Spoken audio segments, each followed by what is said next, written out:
धारावी ये एशिया की बहुत बड़ी स्लम है। ये हमारे देश के लिए दुर्भाग्यपूर्ण बात है।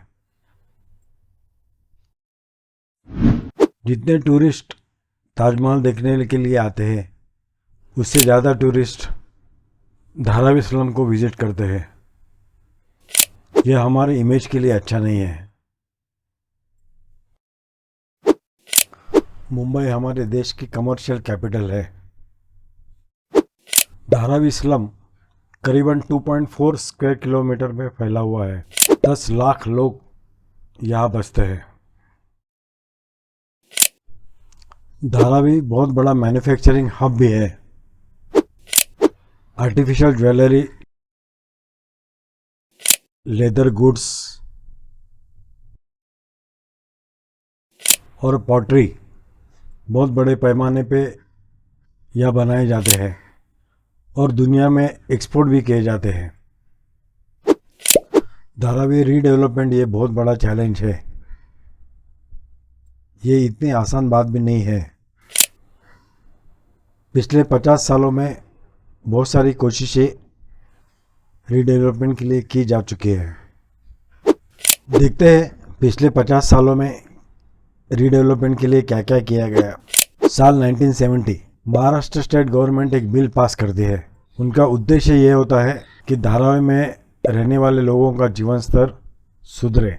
उन्हें लाइट, पानी और टॉयलेट की बेसिक सुविधा प्रदान की जाती है। साल 2004-2005 गवर्नमेंट स्लम रिहैबिलिटेशन अथॉरिटी नियुक्त करती है।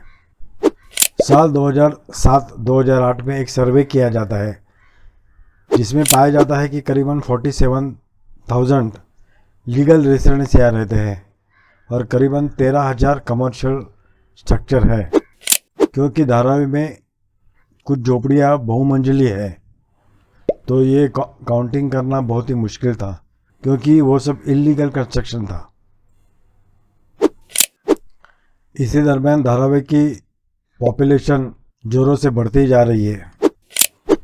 साल 2018 गवर्नमेंट एक बॉडी फॉर्म करती है जिसमें 20% स्टेक गवर्नमेंट का है और 80% स्टेक प्राइवेट पार्टनर का हो सकता है और इंटरनेशनल लेवल पर टेंडर फ्लोट किया जाता है। इस बार गवर्नमेंट को कामयाबी मिलती है। दुबई की सीलिंग कंसोर्टियम ये कंपनी ऑफर देती है $871 मिलियन का, यानी करीबन 7,300 करोड़। और दूसरा ऑफर आता है अदानी एंटरप्राइजेस $548 मिलियन, यानी करीबन 4,500 करोड़। अनफॉर्चुनेटली ये दोनों बिड महाराष्ट्र गवर्नमेंट कैंसिल कर देती है। रीज़न दिया जाता है कि प्रोजेक्ट के लिए और जगह एक्वायर करनी है। किसी भी आम आदमी को ये रीज़न कन्विंस नहीं हो सकता है।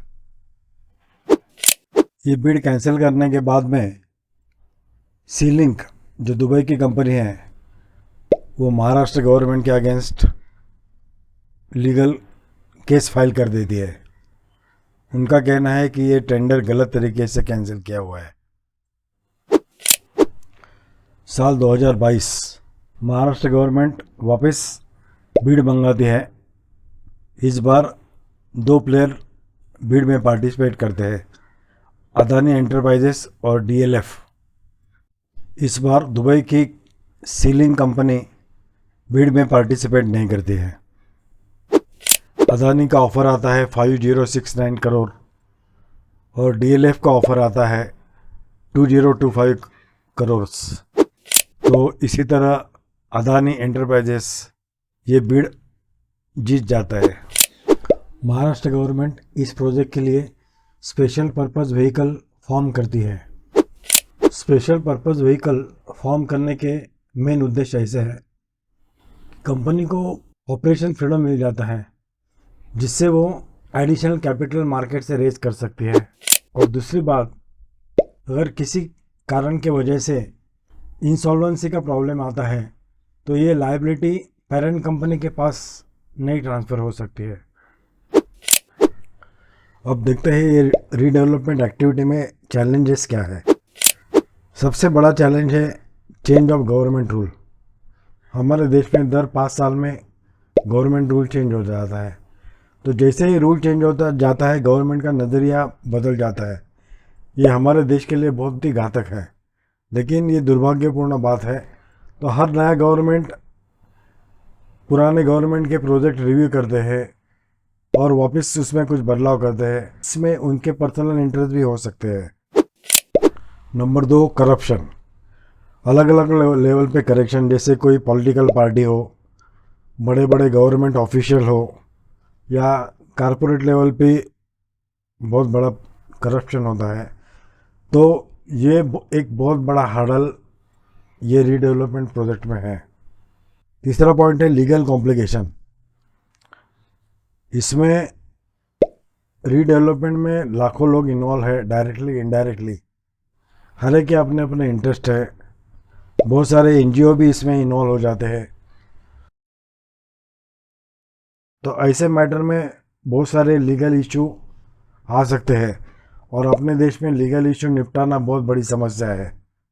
तो ये एक बहुत बड़ा हर्डल हो सकता है। रिसेंट बीबीसी रिपोर्ट के अनुसार जर्मनी और कई यूरोपियन देश उनका अकोमोडेशन प्रॉब्लम सॉल्व नहीं कर पा रहे हैं। फिलहाल उनकी डिमांड और सप्लाई में बहुत सारी गैप है।